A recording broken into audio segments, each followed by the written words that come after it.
সুপ্রিয় দর্শক বন্ধুরা, সবাইকে স্বাগত নতুন একটা ভিডিওতে। আশা করছি আপনারা সকলে ভালো আছেন, আমি ভালো আছি। বন্ধুরা, আজকে আমরা যে টপিক নিয়ে কথা বলবো সেটা হচ্ছে যে ভেড়া কিংবা গাড়ল পালন করি, বেকারত্ব দূর করি।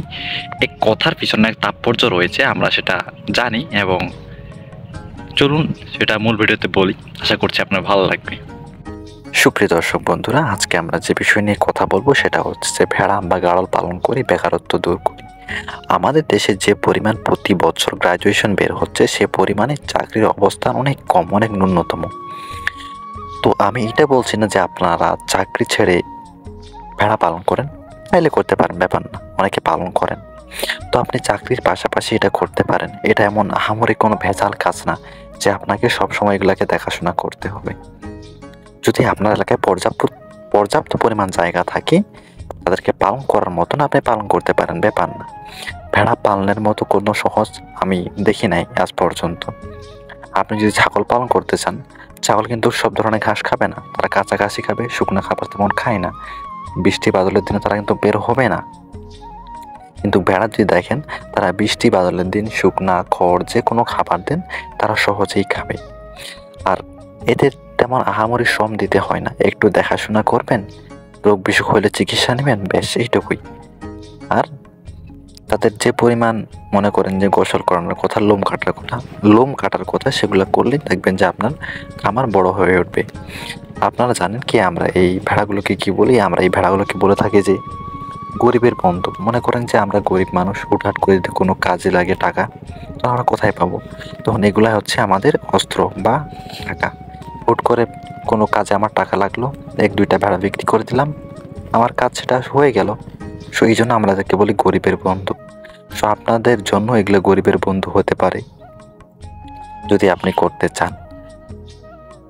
এদের পালন করার জন্য আমরা আপনার কিছু লাগবে না, একটা ছোট জায়গা লাগবে।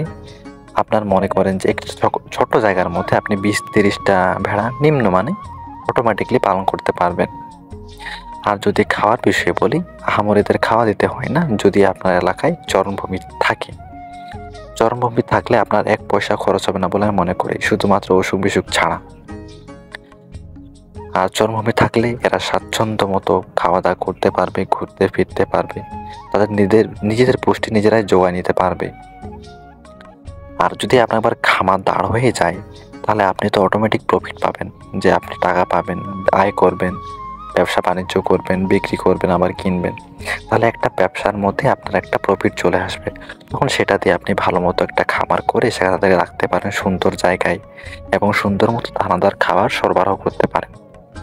সো এইভাবেই আমাদের দেশে অনেকে ভেড়া পালন করে আসতেছে, যারা বেকারত্ব দূর করছে। কেউ কোটি টাকার মালিক, কেউ লাখ টাকার মালিক, কেউ বা 1000 টাকার মালিক। এখন আমরাও চাইলে এটা করতে পারি। এটা আমাদের কোনো কঠিন কাজ নয়, সহজ কাজই। এটা থেকে আমরা আমাদের বেকারত্বটাকে দূর করতে পারি। কেউ বলতে পারবে না যে হ্যাঁ কোনো কিছু করে না। হ্যাঁ, এটা অনেকে নিচু চোখে দেখে যে হ্যাঁ ভেড়া পালন করে কি করবে। কিন্তু আপনি যদি একটি মনে একটা অধ্যবসায় নিয়ে থাকেন যে আমি পারবো, তো অবশ্যই পারবেন। আপনি ওদেরকে করে দেখিয়ে দিতে পারেন যে আপনিও পারেন। আপনি অন্য 10 জনদের মতো বেকার না, যে আপনি একজন সফল মানুষ। আপনিও স্বাবলম্বী হতে পারেন, সফল হতে পারেন। বন্ধুরা, আজকে আমার এটাই ছিল মূল কথা। বন্ধুরা, সবকিছুর মূলে রয়েছে পরিশ্রম। পরিশ্রম করলে অবশ্যই সফলতা আসবে। আমার জানা মতে সফলতা আসার পিছনে যে পরিশ্রমটা আছে সেটাই মূল, কারণ পরিশ্রম কখনো আপনাকে ধোঁকা দিবে না। সো কাজে লেগে পড়ুন, কাজ করুন, সফলতা অর্জন করুন। সবার প্রতি দোয়া রইল। ভালো থাকবেন, সুস্থ থাকবেন। দেখা হচ্ছে নতুন ভিডিওতে নতুন কিছু নিয়ে। ধন্যবাদ।